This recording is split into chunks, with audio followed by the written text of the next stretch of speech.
চাঁদ ক্রিয়েশনে সবাইকে আবার স্বাগত। চারাপোনা মাছের ঝোল করব, যেটা কলমি শাকের ডাঁটা দিয়ে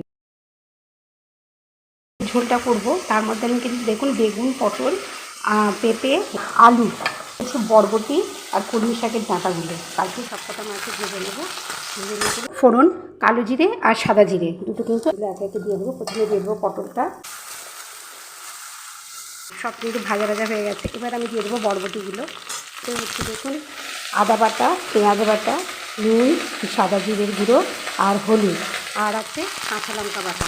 4খানা মতন লাল কাঁচা লঙ্কা একটু বেটে নিয়েছি, মানে থেতো করে নিয়েছি।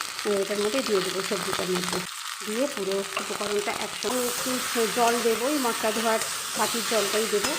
এবারে কিন্তু আমি বলেছিলাম বেগুনটা দেবো একটু পরের দিকে। বেগুন আমি কেটে রেখে দিয়েছি, সেগুলো কিন্তু দিয়ে দেবো। বেগুন দিয়ে গ্লাস মতন জল দিয়ে দেবো। মাছটা দিয়ে আরও 2-3 মিনিট একটু ফুটিয়ে নিতে হবে।